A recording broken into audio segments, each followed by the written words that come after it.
It's 3 in the morning and you're awake. No alarm went off. No bad dream. No noise from outside. Your eyes just opened, and now you're lying there in the dark, doing the math on how many hours of sleep you have left, feeling that specific flicker of panic that comes from thinking your body broke something. It didn't. For almost the entire history of your species, this wasn't a malfunction. This was an ordinary night. It's roughly 170,000 years ago. You are a human, in every way that matters. Your species is already old by this point. Fossils found at Jebel Irhoud, in what's now Morocco, were dated by the researcher Jean-Jacques Hublin in a landmark 2017 study, and they pushed the origin of people like you back further than almost anyone expected. Same skull, same brain, same body, same eyes, blinking open in the dark, for no reason at all. There's no alarm clock in your world, no inbox waiting, no group chat lighting up overnight, but there is still a version of you, wide awake at an hour, with no name, wondering what to do with yourself. Here's where it gets interesting. The historian A.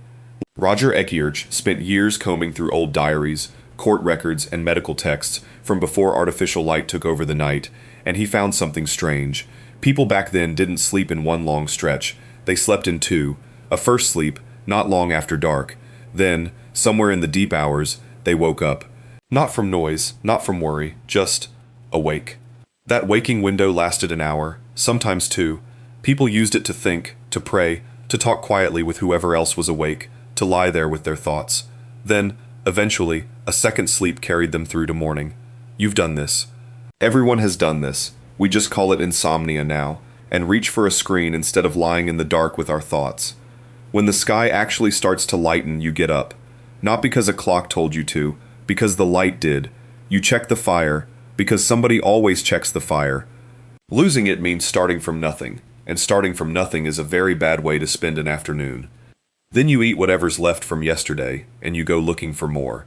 Not desperately, not in a state of constant screaming hunger, the way a lot of documentaries like to picture it. You forage, you dig up tubers, you check on nuts someone gathered days ago, you look for the kind of small game or insects that don't require a 12-hour hunt to get. Somebody in your group might be chasing bigger prey today, but that's not everyone's job, and it's not every day. And the food itself is nothing like what modern you is used to. No single aisle of anything. What you eat today depends entirely on what the land is offering this week. Roots, greens, seasonal fruit, the occasional grub, whatever meat the group managed to bring in. Some archaeological sites, like Blombos Cave on the South African coast, have turned up evidence of shellfish and plant processing going back tens of thousands of years, showing just how varied this diet really was. Your gut, your teeth, your whole digestive system evolved around that kind of variety and that kind of unpredictability. It did not evolve around a drive-through window. Modern you gets heartburn from a burrito. Ancient you would have looked at that burrito, then looked at you, with real concern. Foraging isn't the only thing running through your mind either. You're not the strongest animal out there, and you know it. Lions, hyenas, leopards, they're not going anywhere just because you'd prefer they did. So you stay near the group. You keep half an eye on the tree line. There's a low, quiet alertness under everything you do. A kind of, don't be the slow one hum that never fully switches off. Modern you calls this anxiety, and pays someone $40 an hour to talk about it. Ancient you just calls it Tuesday afternoon. Here's the part nobody tells you. In the 1960s, an anthropologist named Richard Lee spent months living with the Juhasi people of the Kalahari Desert, one of the last groups on Earth still living by hunting and gathering at the time. He tracked, hour by hour, how long adults actually spent getting food. The number he came back with, roughly 15 to 20 hours a week. 15 to 20, not 60, not 80, 15 to 20 hours, to feed themselves and their families, in one of the harshest environments on the planet. An anthropologist named Marshall Salins looked at data like this in 1966 and coined a phrase that still makes people uncomfortable: the original affluent society. Not affluent because they had more stuff. Affluent because they wanted less, worked less, and had more time left over than almost anyone reading this sentence right now. Let that sit for a second. The 40-hour work week is newer than the wheel, and your body never actually agreed to it. So what do you do with all that extra time? You talk. As the light goes orange and low, you sit by the fire with the same 8 or 10 people you've talked to almost every day of your life. The researcher Robin Dunbar has spent decades studying why humans evolved such large, expensive brains, and one of his answers is refreshingly blunt: conversation. Gossip. Bonding through talk, the same way other primates bond by picking bugs off each other's backs. That circle around the fire is the original group chat. No notifications, no read receipts, just voices and firelight, and the same faces you'll wake up next to tomorrow. Somewhere in all of this, there are kids underfoot. Yours or someone else's. In your group, that line is looser than you might think. Nobody is doing any of this alone. Not the eating, not the watching for danger, not the falling apart when a day is hard. If you're exhausted, someone else scoops up the toddler. If you're sick, someone else quietly covers your share of the foraging. There's no version of "I've got this handled by myself," because that phrase would have made zero sense to you. Honestly, it barely makes sense now. We've just gotten good at pretending it does.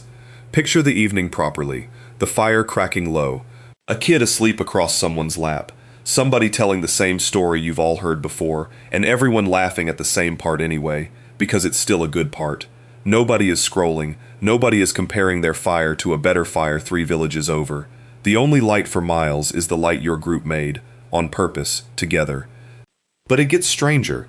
Eventually you lie down for that first sleep, and hours later, you're awake again in the dark.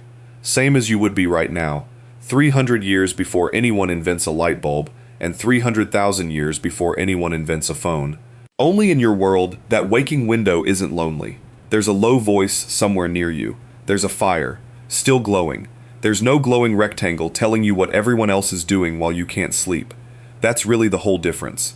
A person lying awake in the dark, 170,000 years ago, and a person lying awake in the dark tonight are having almost the exact same biological experience.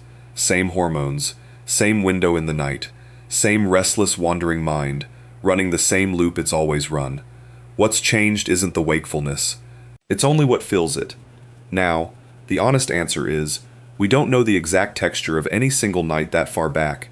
Nobody was writing it down. There was no diary entry, no group chat log, no way to check what one specific evening actually felt like for one specific person by that specific fire. What we do know, from sites like Jebel Irhoud and Blombos Cave, from the centuries of written record Ekirch pulled apart, and from watching the last hunting and gathering societies left on Earth, is the shape of it, the rhythm. Light, wake, work a little, rest a lot, talk, sleep, wake in the dark, sleep again. That pattern is old, older than farming.